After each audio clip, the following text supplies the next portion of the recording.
The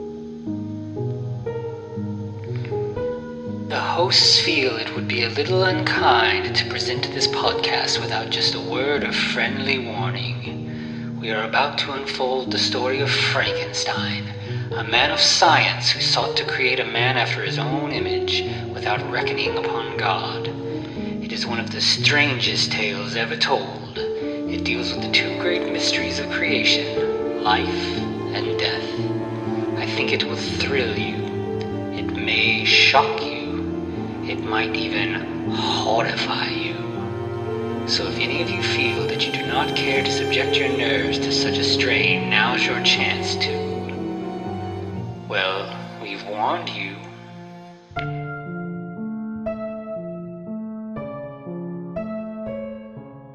Hello and welcome once again to the Frankencast. I'm the mad scientist, Anthony Bowman. My pronouns are he, him, and I'm joined as always by... the pile of reanimated parts that you put behind the shelf in your secret room that is known as Eric Velazquez. My parts are...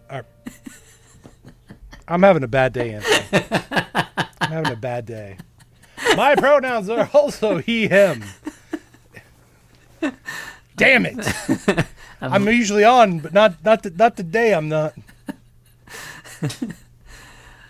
All right, well, I'm leaving all this in. Yep, that's fine. Hey, cut it up for bloopers. Yeah. You gotta pay extra for this. So this week we are doing Bride of Re-Animator, the sequel to Re-Animator, of course. And this, I think, is kind of a strange deal in that Stuart Gordon did not continue with this, but Brian Yuzna, who produced the original, kind of carried on the torch with this. And obviously Bruce Abbott as Dan, Jeffrey Combs, Herbert West once again. But we're joined by a certain effects artist that somebody may know out there by the name of Screaming Mad George. Oh man, this wonderful motherfucker. He is, yeah. Like, have you ever seen like interviews and stuff with him? Yeah, he's great. He's a wild dude, and like Right. I mean, every movie, if you see his name on a movie, you are going to be in for a crazy ride. Yeah, you're going to see some stuff that you've never seen before. I can tell you that. What's Freaked? Did you ever see Freaked? Yeah. Oh, that's a wild one. Society. Yep. Oh gosh, the shunting. Yeah, Society, I think, is also Brian Yuzna. So like but yeah, it is really funny in this one when you get the credits. It's like special effects by, and you get Screamin' Mad George, you get K and B, like it's like 6 or 7 different credits. Like there's so much weird effect work in this that they just had to like call in every effects house they could find to get it all done. I mean, yeah, that makes sense. Now, of course, with Screaming Mad George, he also did my favorite Nightmare on Elm Street. That would be Dream Warriors. Oh, okay. So, and actually, I think we're going to talk about at least one more movie he's done, but we're going to leave that one for future references, or for the future. We won't spoil it for ourselves. All right. Yeah. But yeah, so we start out, and it's we immediately just have Dr. Hill's floating head, just like a black, just yelling at us. Hill or West, you bastard! Yeah, he's like, "You'll not escape me." Like, right. Yeah, so it's just... why is his head floating, I wonder? It's weird. And then it cuts to like 8 months after the events of Re-Animator. We're in Peru now. Yeah, and there's not really... This movie kind of does, the Universal deal where it kind of plays a little fast and loose with continuity. Mm-hmm. I mean, in the last movie we had, West appeared to die.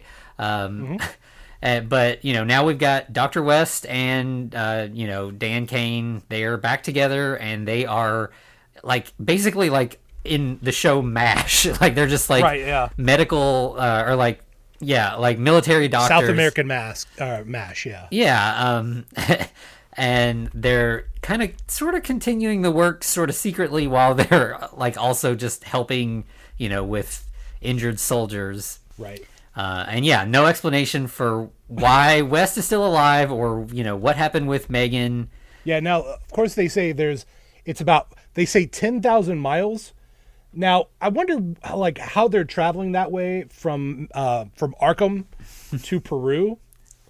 because like I think at the midpoint we're looking at 3,570, and now that's by air travel. So where's this 10,000 miles? That would put them in the ocean, right? The ocean of Peru, or just South America in general. Yeah, and like, obviously Arkham's not a real place, but Massachusetts is. Like... Yeah. Listen, Arkham's real in my heart, okay? Yeah. Yeah, but yeah, so we've got all kinds of, there's a civil war happening effectively in Peru. I don't know, other than the 1800s, when this would have occurred, around the 80s. Yeah. It may have been a thing. I just don't know about it. Yeah, but it's very unclear what's exactly going on timeline-wise here, or location-wise, I guess. But right, I feel like it's the generic. The audience is mostly American. They won't know or care. Yeah, roughly. But yeah, so they're operating on a what's presumed to be a freedom fighter, a soldier, and it turns out that they don't have everything like tied up, and they don't cut exactly where they need to. So he bleeds out right there on the table. Yeah. And immediately. And West immediately just injects him with reagent. He's like, well, there's no better time than now. So let's go for it. In the middle of a war zone while we're being shot at. Let's revive this man. And then before he even wakes up, this like woman soldier rushes into the tent and is like, the opposition has like broken through the lines. Yeah, our lines are failing. Yeah, we need to retreat now. Like, we need to go. Right. And by the way, we will know her as Francesca. Mm-hmm. Now, there's going to be something interesting coming up with Francesca. I need to double check on this, but I feel like they got her nationalities kind of bungled up a little bit. Either that, or they don't know where Peru is and they think it's somewhere in the Mediterranean of Europe.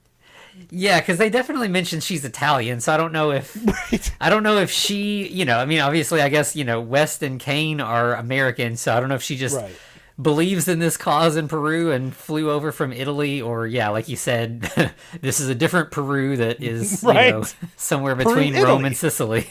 Right, yeah.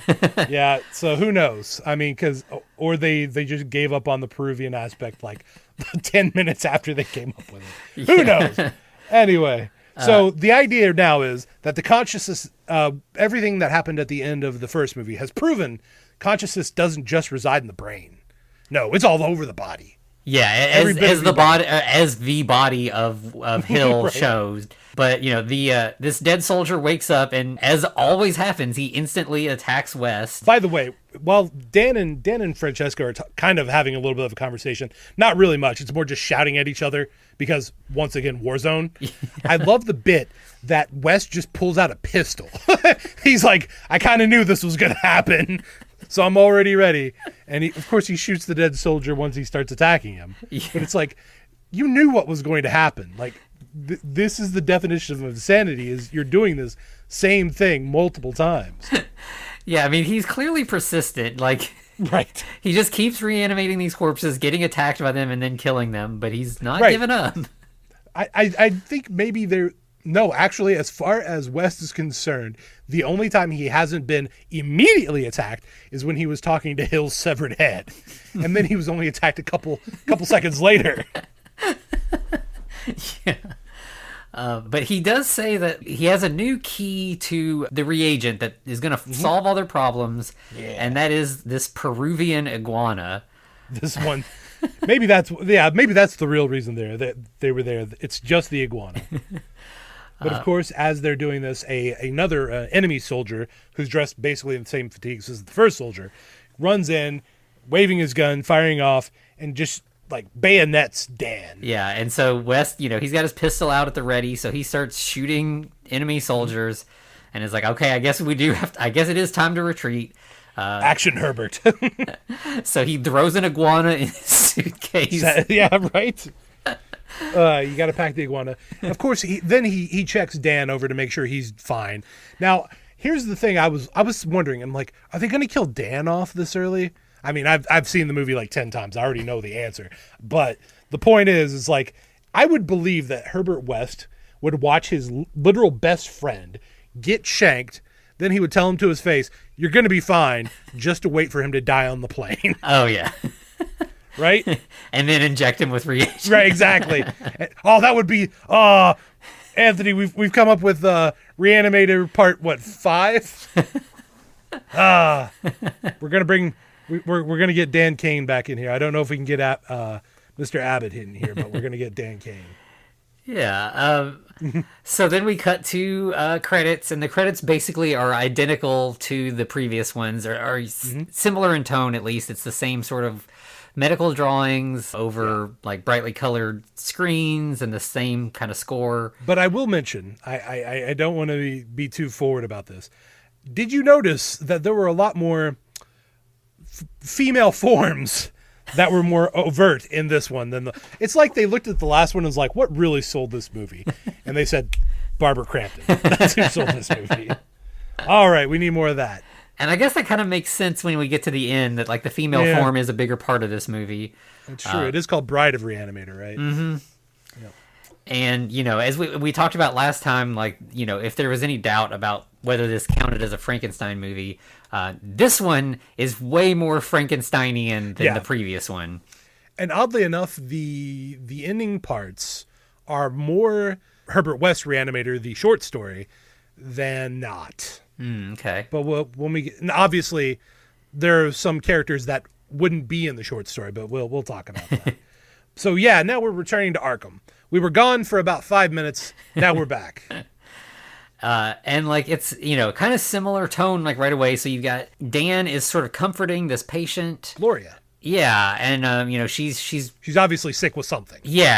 I don't know that they ever outright say, but I don't think they do. It seems cancer adjacent at least. Like it seems like she's terminal. But Dan's like doing everything he can, and he's definitely got really good bedside manner. Like, meanwhile, Herbert it does not. Right. So by the way, so Dan's being, as you said, he's being very kind. He tells her she's looking great. Obviously, she's looking very sickly. But, when she says, my head is the only part of me that's not sick, immediately, in the middle of the frame, you have Herbert West, whose head snaps around, and it's like, oh no, he's already working.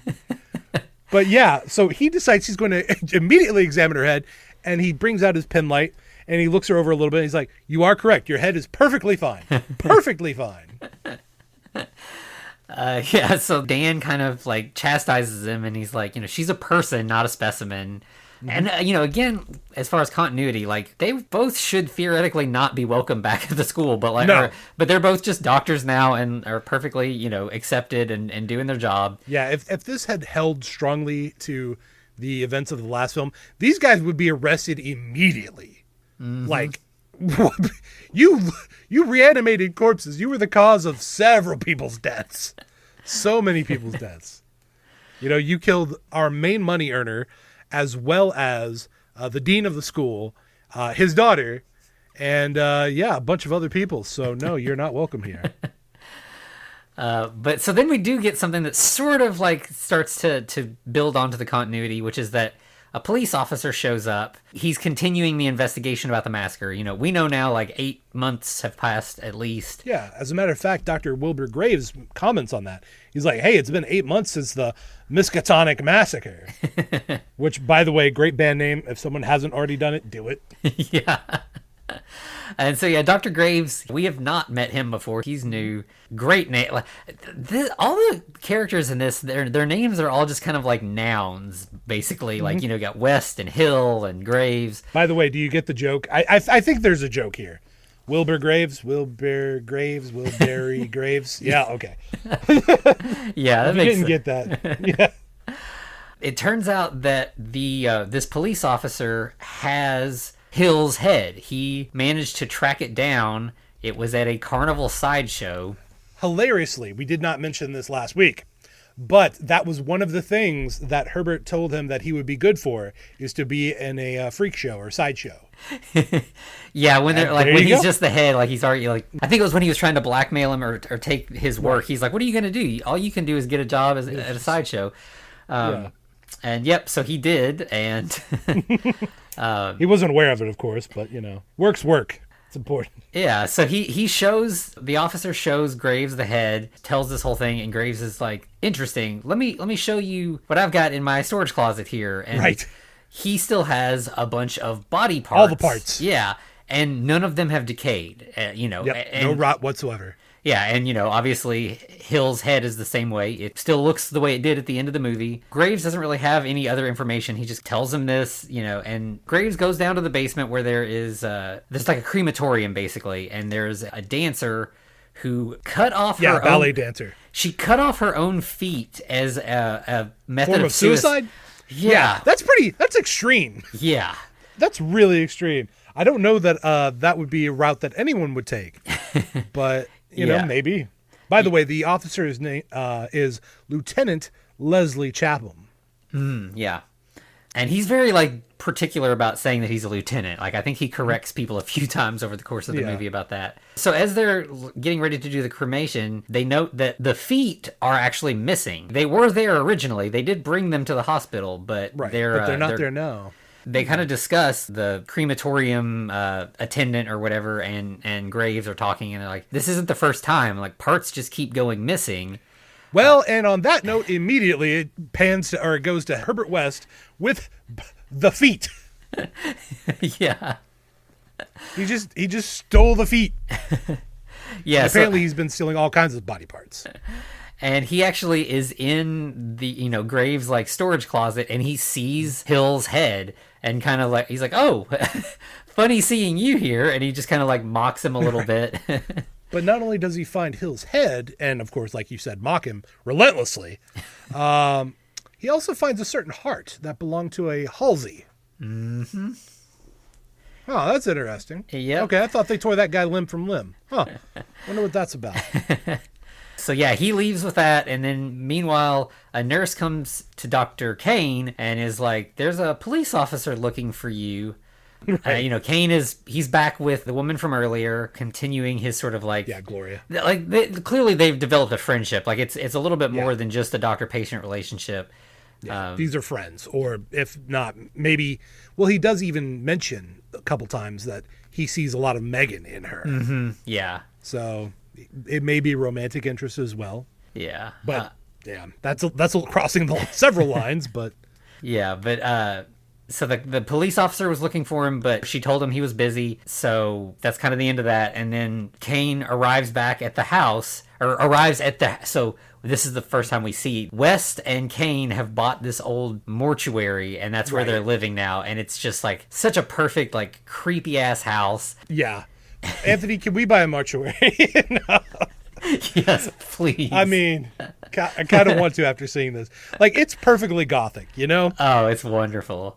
Yeah, and of course, not only is it, a mortuary, you've got to have the embalming room in the basement. Mm-hmm. Now, to be fair, when Dan goes down into the embalming room, I have never seen such a dirty, cramped embalming room. I've only seen maybe one embalming room in my whole life, aside from what I've seen in horror movies. Mm-hmm. They didn't look like that. No. But yeah, so Dan gets there, and he goes downstairs to find West, and finds a basket with some feet in it. Yeah. West is nowhere to be found, and then he pops out of a hole in the wall. Right, after doing a little bit of a jump scare. But it turns out he's really happy because, did you know we're right next door to the Avery crypt? They're literally right in. I'm hanging out with the Avery family right now. Yeah, so now they did you see that? Because I see 4 more shadows. Yeah. So then West comes out and he's like, so I found, while you were gone, I discovered a new poison. Mm-hmm. So he takes he just grabs the iguana and shoves this, he takes a rag like he's going to chloroform the iguana, but he douses it in this new special poison. And he's explaining, this will give you a heart attack if you actually breathe it in. There's 4 more shadows I just saw going past me. So he just gasses the iguana. By the way, if we didn't mention this, content warning. There will be animal cruelty, at least implied, violence of both the sexual and non-sexual nature, and lots of gore. Oh, yeah. Yeah, if you didn't catch that from the last episode, it's going to continue on the same path. Yeah. Listen, if we say Re-Animator, just immediately assume that all of this. But yeah, so he kills the iguana right then and there. And he cuts it open to remove the amniotic sac. Specifically. Apparently, that's where all the good stuff comes from. Yeah, so there's a little callback to all the amniotic fluid from Mary Shelley's Frankenstein. But this happened, 2 years before that? Yeah, I think so, yeah. So, maybe they were watching Bride of Re-Animator. Interesting. But, of course, they start mixing it with the other things because you can't have reagent with just amniotic fluid, effectively. Yeah. You have to have myosin, apparently actin, and then provomycin. I don't remember exactly what they said. The point is, it's a lot of muscle proteins. Yeah. And, we get our good neon green glowing liquid again. And this is where, you see, West is getting sort of playful with his experimentation. On this little tray, he has all the fingers from a hand. And an eyeball. And an eyeball. And he just kind of, stitches them together, kind of just pokes them together with, little he's playing with like he's playing with Lego. And it's so, organic Lego. Just makes this little, basically like a spider out of fingers and an eyeball. Yeah. It's like the worst form of Cousin It, or Thing, yeah. Yeah. And the little hand. And, he injects it with the reagent, and it immediately comes to life and starts to crawl around. Yeah. As awful as it could be. Yep.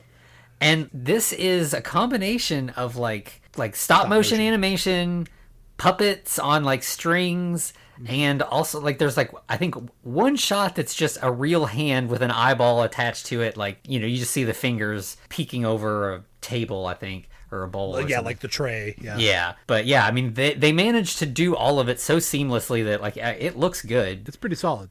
Yeah. But, of course, we get a little discussion where Dan, is trying to call out West for being playing God and doodling with, all these little creatures and so on and so forth. And of course, West gives him the good old jab with you did reanimate Megan. So that happened at the end. We don't know what you did after that. Yeah. And so again, it's very he kind of accuses him that he did do stuff to Megan. So he's not above this reanimation work. But Dan's but I want to save people. I don't want to experiment with parts. I injected Megan because I wanted to bring her back to life. I didn't want to create weird monsters. So he's thinking about moving out. But of course, West always has something in his back pocket. Mm-hmm. And this time it happens to be Megan Halsey's heart. Yep. Which he presents to Dan and is here's her heart. We're going to bring her back. That's kind of his pitch. Yeah. If you stay with me, we're bringing Megan back. Yeah. With just her heart.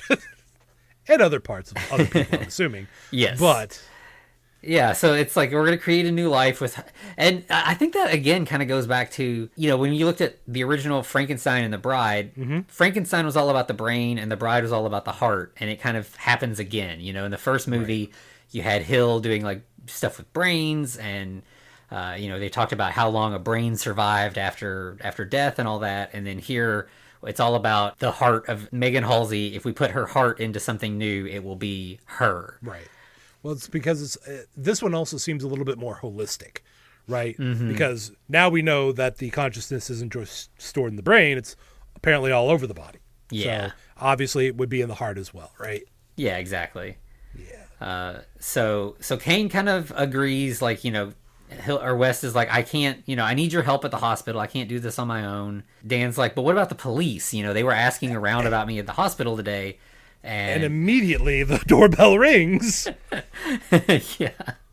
And yep, it's our lieutenant from earlier. Yep, Chapham. Yep, so he's kind of just immediately lets himself in and is poking around the house. He's very skeptical about the fact that they live in a mortuary.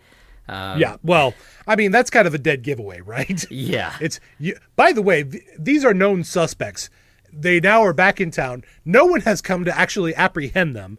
The lieutenant is just here to question them, effectively. Yeah. It's we know you're involved in several murders. And yeah, they dodge the questions pretty well. But meanwhile, But they also have to dodge a hand as it pops in. Yeah, the hand is so like mainly, like we talked about last time. West has a way with words, even though he's not very charismatic. So he's sort of deflecting all these questions while Dan is like frantically running around in the background trying to catch this weird hand creature. Right, and he's getting ever closer to the lieutenant. He's like on the back of the couch right behind him, and then like hops down on the couch next to him, and the lieutenant's so focused on West that he still doesn't notice. And he finally, like, when he's finished talking, he like drops a book down next to him that he was flipping through. It's like a medical textbook that he mentions was a very morbid book, and they're like, this is part of being a doctor is we have medical texts. Yeah, it's not morbid. Science isn't morbid. Yeah, which they're right there, but so yeah, he drops the book and squishes the little critter and ends up leaving. And so yeah, then once he's gone, they pick up the book, and yeah, this thing's like smashed and like little. It looks like a bug, like there's like guts, kind of like, or like not guts, but like the liquid that comes out of a bug, basically just kind of splattered. It's the reagent, right? Yeah. So after that lovely scene, turns out that Dr. Wilbur Graves has found the reagent. And after 8 months, he's actually doing something with it. Yeah. After 8 months, he actually puts it under a microscope for the first time. And he's like, I know what this is for. How he knows what this is for? Yeah. That's amazing. Good. He's a good doctor. He's not getting enough credit. So he immediately takes this bat whose chest cavity is opened up. So you're seeing exposed skeleton and muscles and things like that. Mm-hmm. And he injects it with the reagent. Anthony, we have our first Flappy Bat. Yes. Because that is a Flappy Bat. Yes. It is the flappiest of Flappy Bats. Right? It is. And like it's weird because like all the special effects in this look pretty great again. Mm-hmm. This bat, not so much. Not so much. I feel like this is a callback though.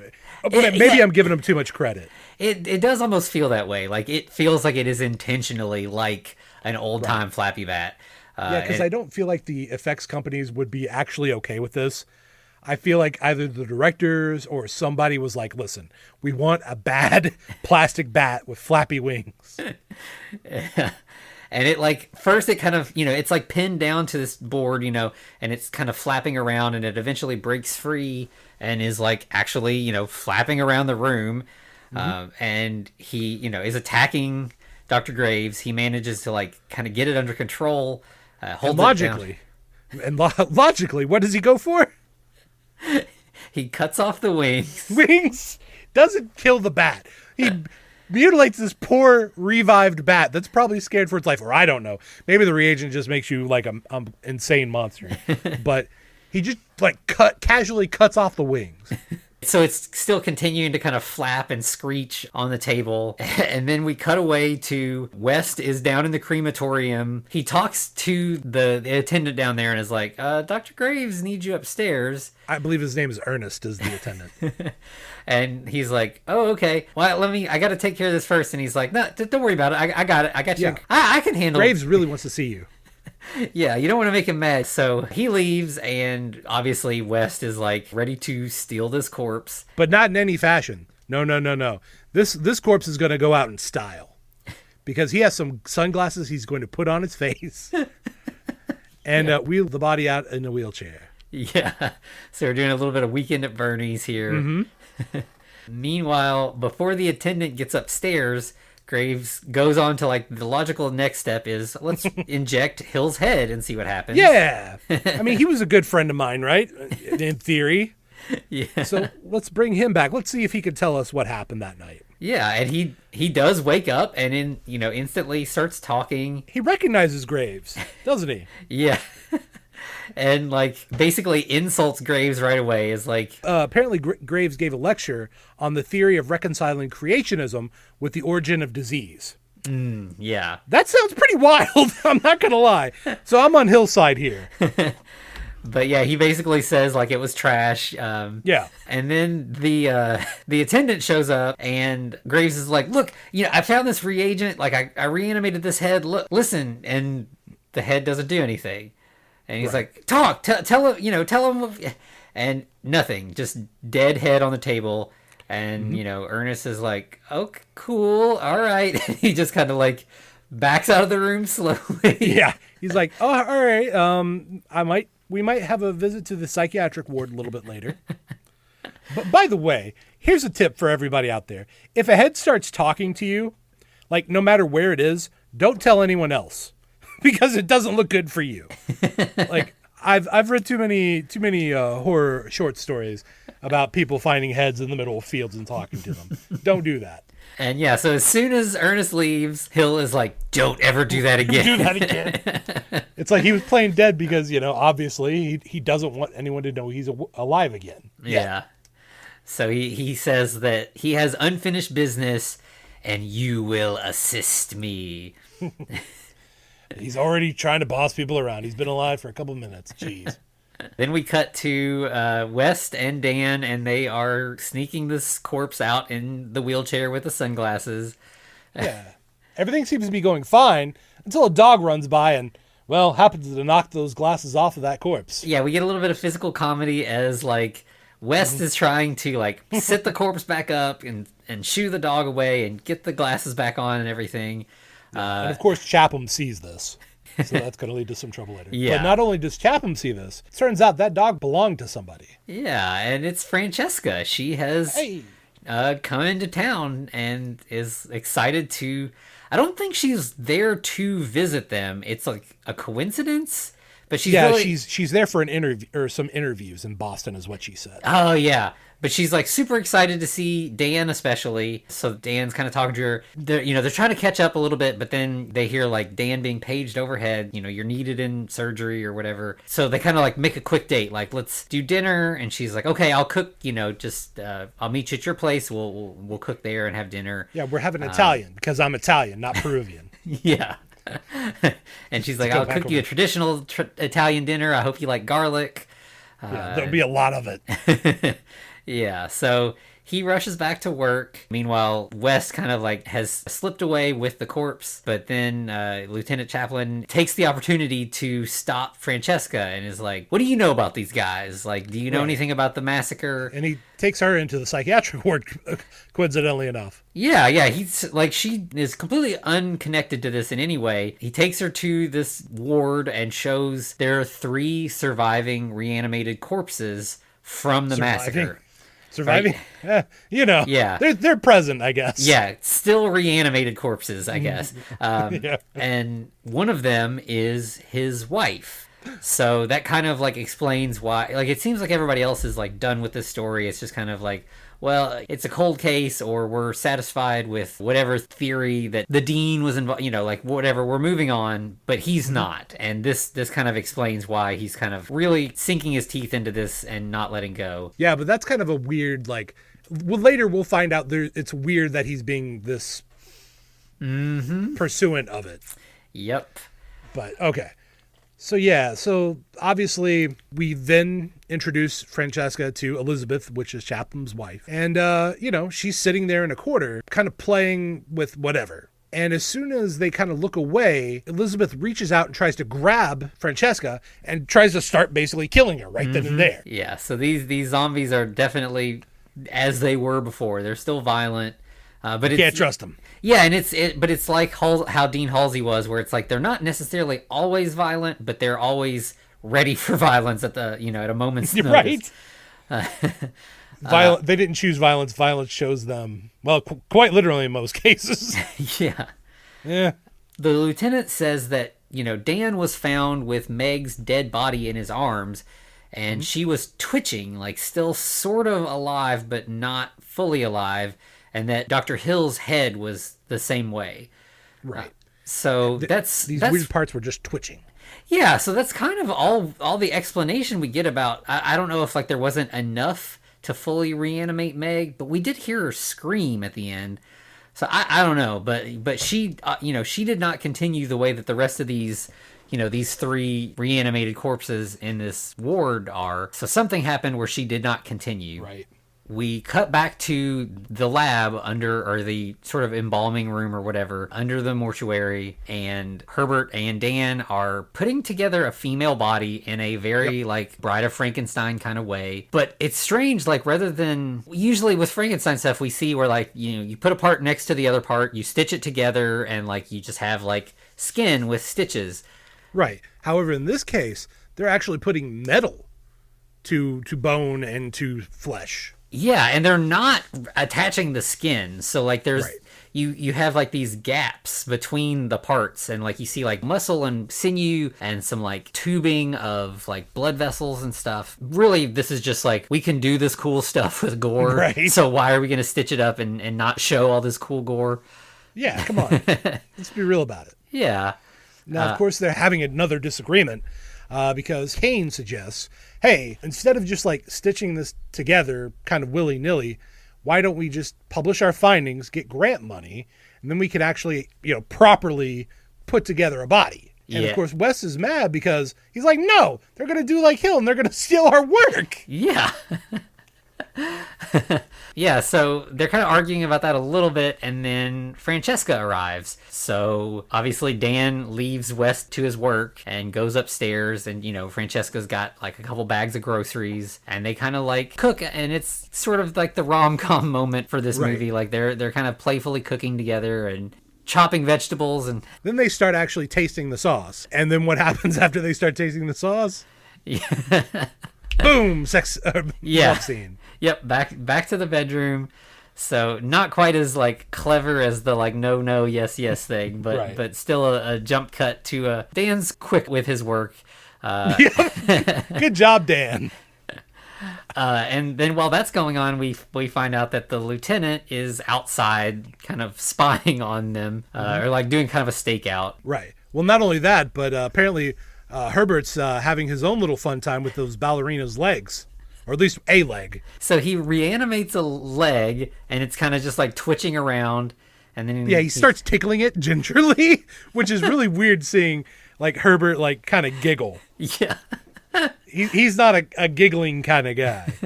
And so then he attaches an arm to the leg. Right, with basically just a piece of metal. Yeah. Like a bar.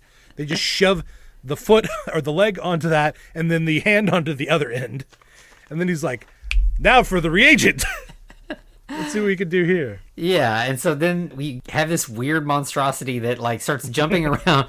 It like kicks him, knocks him down. He like grabs it, just instead of trying to like kill it or stop it from moving, he just shoves it into a trash bag. And so now it's still twitching and bouncing around within a trash bag. Mm-hmm. Meanwhile, Francesca and Dan, they're still in bed. And the lieutenant has just let himself in. Yeah. And of course, Francesca sees him like right after they get done having an intimate moment with her and Dan. Yeah. So obviously, what would you do? You'd be surprised that this weird man is in the house. Yeah. And so like she kind of is surprised. West runs upstairs. He blocks the lieutenant, but the lieutenant is, you know, insistent that he wants to see the basement. And it's kind of one of those like, you don't have a warrant, you can't do that, and he doesn't care. He just pushes past West. Like clearly he's kind of going outside of his normal police duties here, and you know, so he heads downstairs and sees this weird Bride of Frankenstein that they're creating, and you know, instantly like calls West a butcher and like attacks West. And, it's on now. Yeah, and you know, he's like, you killed my wife, like there's this reanimated monster that it's your fault. And well, it turns out, Mr. Chapham, I didn't kill your wife. She was dead from a bunch of contusions that seems like you may have caused, sir. Yeah. And Chapham tries to defend himself by saying, no, she fell down the stairs, and it's like, West is like, okay, sure, buddy, I believe you. Those were not contiguous. The bumps that she had do not match falling down the stairs. Yeah, so, you know, so we know. It's a little true to life there where we've got like a domestic abuse situation with a police officer. Yeah. But also, that leads me back to what I mentioned earlier was, why? Why is he so invested then? Like, it's kind of his problem solved to a degree. He just has to leave it alone. Yeah, right? I don't know if he's got like a fear that his wife is suddenly going to like Tell on him. regain consciousness and then accuse him. I guess to a point his fears will be founded later on. But for the moment, he gets in a little bit of a scuffle with West. And that gas that we saw four shadows around last time? Turns out it gets used now. Yeah. As West gives Chapham a face full of the heart attack gas. Yeah, so he falls down dead. Dan comes in at this point, sees the dead cop, and West is like, no, it's fine. And he injects the cop with the reagent. Now, at this point, I've got to say, I think it's a fetish. I think this is West's kink. Yeah. Right? By the end of this movie, there's no way to deny that it definitely is. Yeah, I mean, like, seriously, you just had a physical altercation with this man. You're going to resurrect him just because science? Yeah. No. Yeah, I mean, either he's going to come back as the angry zombie monster we've seen, or he's going to come back as the angry cop that we just saw. Like, either way, it's don't lose. Yeah. And in fact, so he does wake up and, attack West. Oh, and West has the best line immediately after Chapham attacks him again. He just screams out, "He's a wife beater, Dan! Use the gun!" I mean, you can't top that. Yeah. That's it. What the heck, man? So it is. They kind of continue their scuffle, and West manages to chop off one arm. But the now armless zombie cop manages to escape. But before he leaves, he locks Dan and Herbert in the lab. Right. He has enough wherewithal to actually understand how locks work. Yeah. So unfortunately, we now have another smart one on our hands. Yeah. And then meanwhile, Francesca has come downstairs to see what all the commotion was. With her lovely dog Angel. Yeah, and so she sees this weird, zombie cop with one arm. He, knocks her down. That pisses Angel off. Angel attacks him. Yeah. But Chapham gets a hold of Angel's one leg and kills the dog. Yeah, yep. So he rips off one arm and kills the dog and then just leaves. And then... Yeah, is he taking that arm for a snack? Yeah. Right? Right? Yeah. Yeah. Well, we love dogs, so we'll move on from that. Yes. So then, meanwhile, we get West is going back through the hole in the wall that he discovered, and Dan is trying to break through the standard door that was locked. So they both kind of escape simultaneously in opposite directions. Arrive at the same place at roughly the same time. Yeah, and Francesca's upset. Her dog... obviously she's upset about her dog, and she's upset something was wrong with that cop, and she's like, what did you all do? And Herbert's like, she's hysterical. Right. Again, this dog is dead as well. I shall grab it and dispose of the body. Yeah. Yep, you know what's happening. Yep. So the next morning, Francesca has somehow ended up staying the night still. She's, she has not had the sort of angry reaction that Megan had in the previous movie. Right. So she still spends the night with Dan. But then she walks downstairs Dan's still asleep, and, she's kind of wandering around, and West is like, leave, you got to get out of here. And then she sees there's Angel. Hey, Angel's not attacking her right off the bat. That's great. That's awesome. And it seems cool with West. Hey, this is the first time this has happened. Well, I say that, but then immediately a hand comes out and grabs Francesca. Do you remember Chapham's hand? That's now on the dog. Yeah, so it's kind of like a tit for tat thing where you took my arm, I'll take yours. Yeah, and so he's just like, well, we've got this arm now, so now we've got this weird dog that is, a three-legged dog with a human hand as the fourth leg. And obviously this upsets Francesca, as it should. She screams and yells, "I hate you." Right, but fair.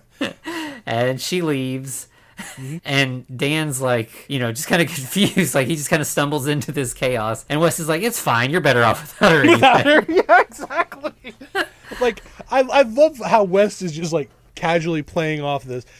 This man has no interest in anyone sexually, period, the end. His love is science. Oh, for sure. First, foremost, and always. But yeah, so now we go back to, we skip forward a little bit, and we have Dan visiting.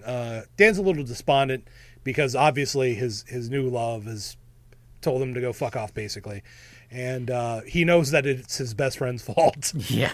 So he's a little despondent. He's kind of wandering the halls of the hospital, but he does go to see Gloria. Yeah. Gloria will brighten his day up. One would hope, but then he's talking to her, and she just dies right there with him. By the way, I love... Okay, this is another bit, by the way. If you don't know, if we didn't mention earlier, this is a black comedy. Because he literally reveals to her that he thinks of her as the Megan who lived. Immediately she dies. Yeah. She just flatlines after he says that. And, immediately, because, this is just what Dan is stuck doing in every movie, he desperately tries to revive her.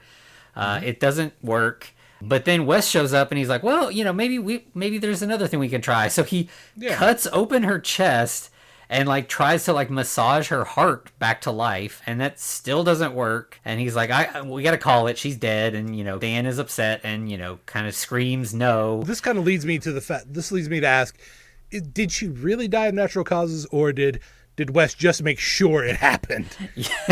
Was he basically doing a double tap on this poor woman? Yeah, it could go one way or the other, because we didn't mention, but after Francesca left, Wes did mention that there's just one more part they need for their creation. Oh, the head, right? Yeah. Yeah. And who has a perfectly working head, but nothing else. Yep. Gloria. So that happens. Then we cut back to Graves, who is arguing with the head of Hill. Oh, no. Oh, we can't skip over the headgasm, Anthony. We can't skip over the headgasm. Because right before he actually has that argument with Graves, he's literally sticking out his tongue and, he's making those sounds that you make. And, yeah. So it looks like he's about to hit moment of climax in his dream, and he immediately wakes up and says, "Damn it, West!" So, yeah. So he wants to go find West, and Graves is like, no, he's not interested in this. Yeah. So he shoves an apple in his mouth, like he's like a pig at a roast or whatever. Wraps him up in a bag, puts him in a trash bag, trash can. Instead of just throwing the head in an incinerator, he throws it just in his waste bin. And calls it a day. Yeah. So then we cut back to West is taking Gloria's body to the cremation area. So this hospital is quick. Yeah. People go straight to cremation. I think in this case, though, it's a little premature. I think even the attendant's doesn't she need to go to have pathology? Yeah. She should have some sort of autopsy done. And he's like, nope, it's fine. Just go ahead. Don't even look in the bag. Just dump the whole thing right in the cremation chamber. You grab the legs, and I'll get the head. Yep. He kind of winks at the camera. Not really, but it feels like he did. Yeah. So, clearly, he doesn't want the attendant to know that there is no head. Somebody's going to know there's a head. They're not just going to roll the whole cart into the incinerator. Yeah. They're not just going to... Yeah, they're going to know. They're going to find out. But whatever. Yeah. I guess he'll already have done what he needs to do by then. And then meanwhile, we cut back to upstairs at the hospital. Francesca has arrived. She's looking for Dan. So, she yelled that she hated him, but now she is maybe willing to talk at least. She's also carrying his Miskatonic University sweatshirt that she was wearing earlier. Got to return to him. Yeah. And the nurse is like, well, he's really sad at the moment. He just lost a patient. And, I've never known a doctor who cares so much.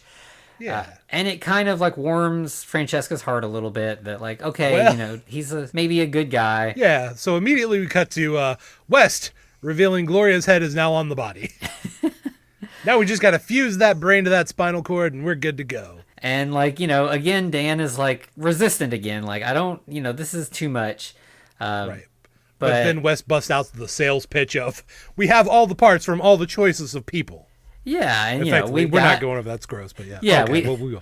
Yeah, he specifically, we've got Megan's heart, and then he does kind of do an inventory of this is I think he says it's a sex worker's legs, and it's the ballerina's feet. We knew that was happening. Yeah, literally a sex worker's legs. And yeah, why does he mention specifically the womb of a virgin? Yeah, I don't know. That's weird, man. Yeah. I mean, I guess this whole situation's weird, but still.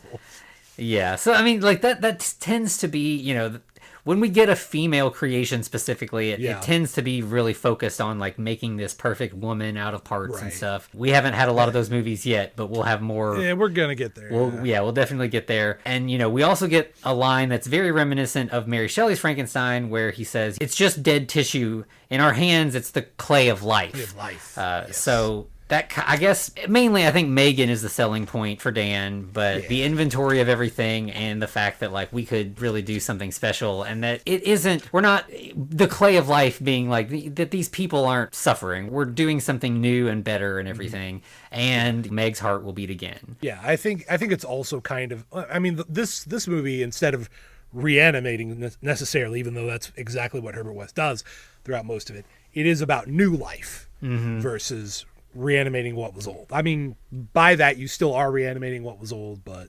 but it's not a full single person the way it was in the last movie. Yeah, pieces. And then meanwhile we go back to the hospital. Graves goes back to his office, and the head of Hill has escaped. Yep. And then we find out that the zombie cop is helping him. So he knocks out Graves. Well, to take a step back, he hassles Graves, because this is where Hill Head becomes Hill Bat.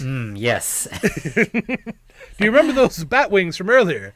Well, Chapham has Graves graft those onto Hill's head. So, so now we've got a Flappy Bat like no other. Yep. It is unique in its terribleness, that's for sure. So then they're, like, leaving, and Francesca sees the whole situation, sees the zombie cop again, and she tries to hide, but the cop sees her and like kind of tries to stop her, and they kind of have like a little bit of a confrontation, but she manages to kind of squirm away and escape. Then as she's kind of like trying to get out of the hospital, you see that there's like just blood everywhere. Like there's been some carnage. Like presumably the zombie lieutenant has like murdered a lot of staff at this hospital. Yeah, it looks like, like Halloween 2 or something. Like it's just hospital carnage. And then we cut back to West and Dan, and they are ready to do the whole revival. The body's good to go. They inject her, and or no, in fact, I think West says, "And God created woman," and Dan is like, "Actually, I want to do the injection this time." Yeah, it's like he is. By the way, they also do a callback as they're getting ready to do this to the Rats in the Walls story by H.P. Lovecraft as well, because it turns out that instead of disposing of the parts like anyone would normally do after they've seen them attack you multiple times, Wes has just been throwing them in the mausoleum. And breaking it back up every time.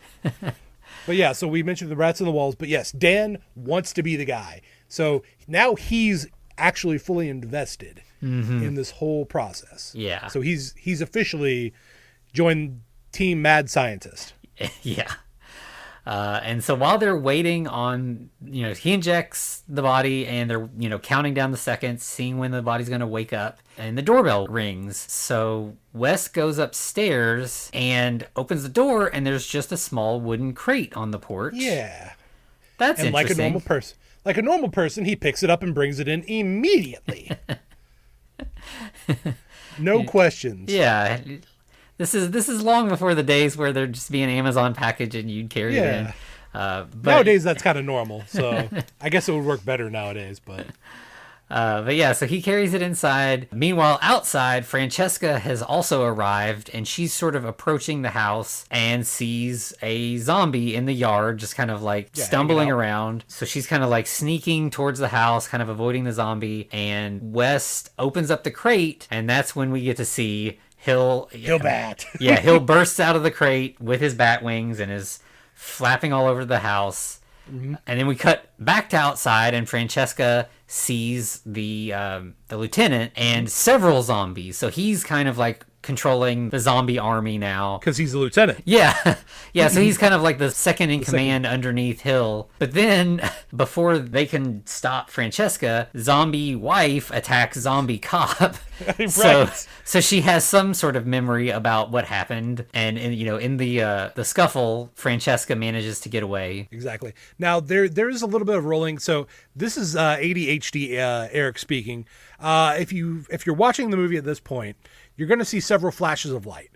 if you're, I wouldn't say necessarily careful, but just aware, you will actually see the shadows of the cameramen and their equipment.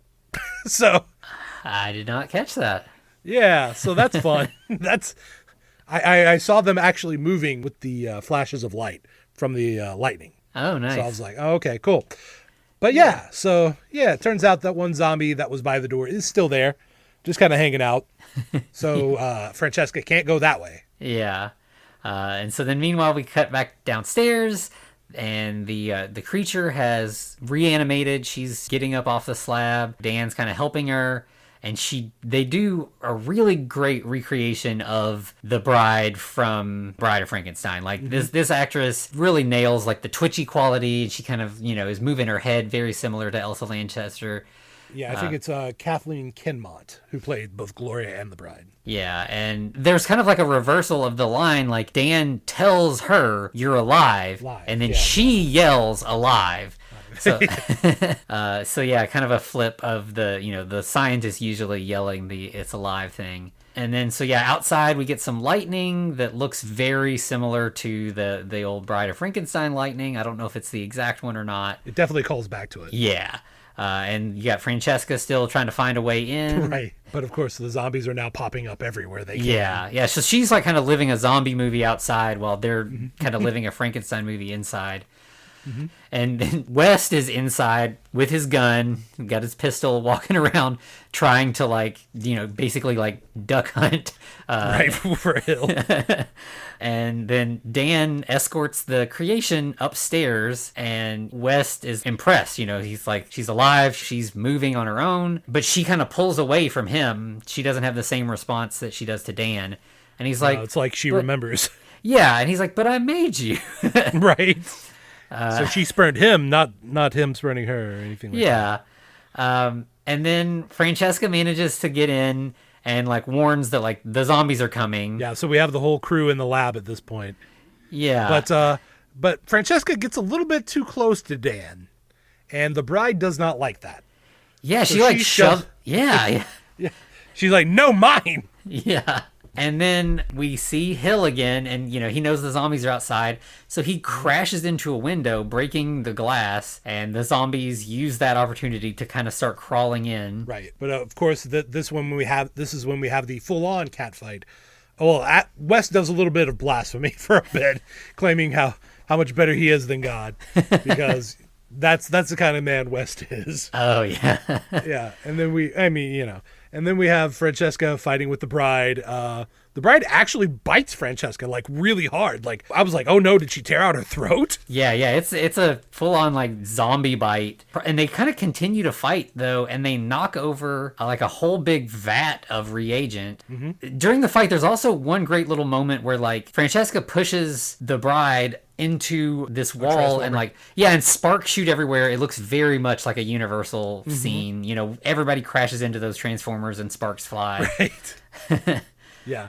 And of course we have Dan and Wes giving commentary, and Wes is now kind of cheering for Francesca, but Dan's cheering for Francesca, but Wes is like, nope, our girl's perfect in every way. She's way better than Francesca. Yeah, he says your girlfriend doesn't stand a chance. Yep. But then Dan trying to protect the real life in this situation, Francesca, he kind of stops the creature and says, leave her alone, you monster. Right. And that just kind of really tears her heart out. No, I'm serious. She tears her own heart out because of this. Yeah, she's like, you made me, don't you want me? And he's like, yeah. I don't want your body. And then she says, then what do you want? And she reaches in and rips out the heart, rips out Megan's still beating heart and says, is this what you want? Right. And I feel like that's a little ungrateful of him though. He did literally create her. Yeah. But at this point, her standing there, heart out, the zombies managed to break down the door. Yep. It's go time now. Yep. So, and it's a very, we did have a moment with, I think West and Francesca, boarding up the door and putting all the heavy stuff, like you always see in these kind of movies. Right. By the way, this would be the part that is most like the end of the actual Re-Animator book, in that West is in effectively a basement and that has a mausoleum on the side, And of course, the creatures that he's been throwing in the mausoleum now attack him as well. They come busting through. Yeah, so there's like a dual kind of thing where you've got the zombies coming from one side. And then, yeah, like you said, West's weird creations that we've not previously seen all come. Oh, and there are some creations. And this is specifically Screaming Mad George. Like, this whole part was what he did. And like, yeah, if you know him, like, yeah, this is exactly his kind of work. I will say that there is a really great part where there's like a masculine figure approaching Francesca in like the mausoleum, and then immediately they spin around, and on the other side is a feminine like persona of that person. It's like it's two people split in, but fused. it's like, like long ways. So it's like a face on both sides of the head. Exactly. And like the arms are bent like crazy and stuff. It's really good. Yeah. And then there's like this weird sort of man that's walking around on like feet instead of like he's walking on all fours because he has feet where his hands should be. And there's just like a stray breast on his back that's like jiggling. Right. It's just weird, gross stuff. And then we got Angel's back. Yeah.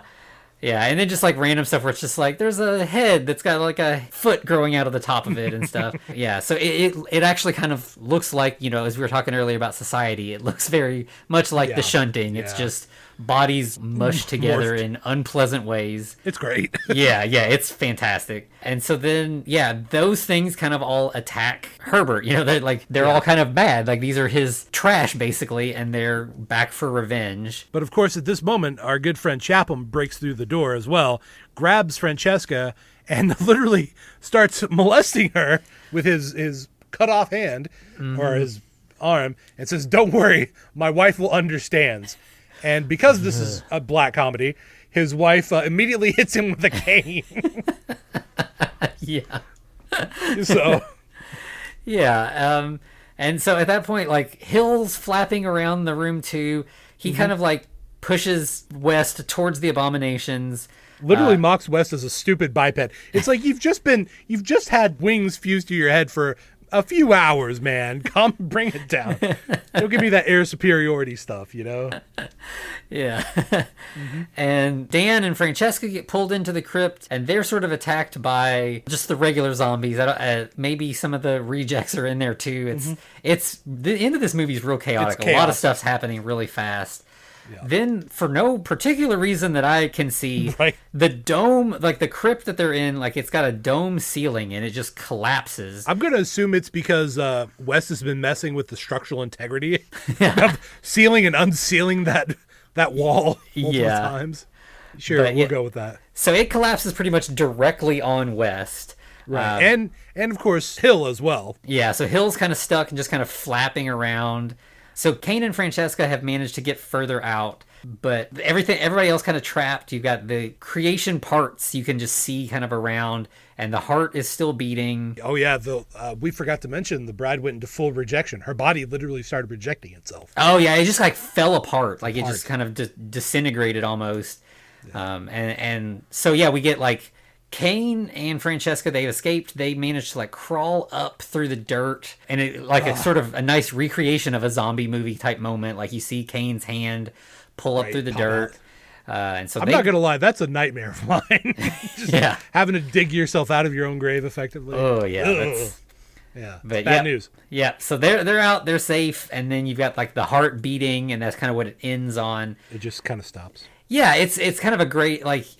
You get like the two sort of innocents escaped at the end, and a kind of a Universal movie callback to this movie is a lot more chaotic than the previous one. I would say the story structure is a little looser. Yeah, but it does still kind of come together really well. Right. And I actually, so as far as the loose structure goes, I found out that apparently they had some ideas they'd been kind of kicking around that they were going to do a sequel to Re-Animator, and the original idea was going to be that Kane and Meg survived, and that they're living together, and they're like hiding out, and then the men in black show up at their house and kidnap Dan, and he wakes up in the basement of the White House where Herbert West is trying to reanimate Ronald Reagan. because Reagan had been shot, around that time. So the story was going to be that Reagan actually died when he got shot, and that they brought in West and Kane to reanimate Why didn't we get him. that movie? But I feel deprived. Yeah, that would have been so bananas. Right. But then apparently, like, they had trouble with money, and then suddenly they got the money really fast, and they just had to make the movie. It was like, if we don't start shooting within, like, I think they had a window of like a month. So they just like scrambled to put together whatever script they could with whatever actors were available, and this is what we got. So Listen. I mean, considering that, like, it's insane how good this movie turned out. Right. Yeah, I mean, listen, I would feel bad if we had a world deprived of Hillbat. Yeah. Or Bat Hill. Is that more accurate? I don't know. Yeah. But yeah, so I mean, both of them sound great. They definitely should have went with the second idea, or the first idea. I mean, and apparently, like, the only reason Hill was in this at all was that as they started writing, the actor just called them and was like, "You got a part for me in this?" And they were like, "I mean, you seemed pretty dead at the end of the last one, right?" And he was like, "Well, come on, it's Re-Animator." Right. And they're like, "Well, if you're that gung ho, we'll figure something out." You're in. Yeah, and like, if we had not gotten the Flappy Bat from this, it would have been such a letdown. By the way, I believe that's David Gale who played Hill. I don't know if we mentioned that, but and he's a great villain. He's so good, and like he's one of those like actors that like I feel like he could be doing like really serious roles and consider himself above this, but like clearly he is game. Like he's probably the weirdest person in all these movies. Like what he has to do, and I mean he's just on board for like sitting underneath a table with his head sticking out of a hole for hours on end, and having fake blood just dripping down his neck and shoulders, I'm sure. Yeah. He definitely deserves a lot of credit for what he did in this. I'm curious. I feel like, wasn't he in the Guyver? Let me double check real quick. And that's Brian Yuzna too, right? So yeah, that would make sense. Oh, yep, he was the main villain of the Guyver. He was the Zoonoid Lord. Hell yeah. That's awesome. That's why I love David Gale. He's great. He's just in the wildest stuff. Yeah. And Brian Yuzna and Stuart Gordon, they kind of like, they had a good friendship, and like, even though Gordon's not on this movie, it wasn't like a bad blood thing. I think they both just kind of like continued on in different trajectories, and obviously they're sharing a lot of the same sort of stock cast with Jeffrey Combs and everything. I feel like Stuart Gordon definitely like gave his blessing for this, and I'm so glad that he did, because having this trilogy is just fantastic.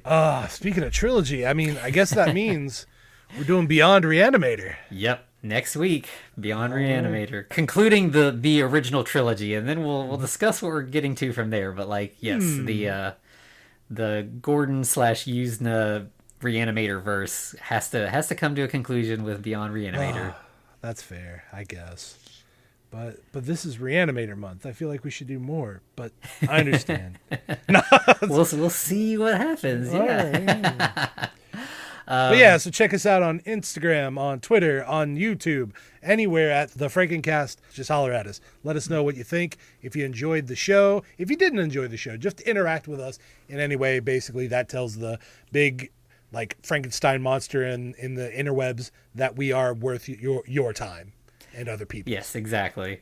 And yeah, we've been getting a lot of, we've been chatting with a lot of folks on Twitter, and it's been a lot of fun. It's been a wild ride. Anything else we got? I think that covers it. Well, in that case, to be continued. Looks like you survived another episode. The Frankencast is a production of FCR Media. It's hosted by Anthony Bowman and Eric Velazquez. Follow us on Twitter at The Frankencast, or send us a letter at thefrankencast@gmail.com. Our cover art is by Amanda Keller. You can find her at Keller Illustrations on Instagram. Our theme music is by Vivek Abhishek. Thanks for listening.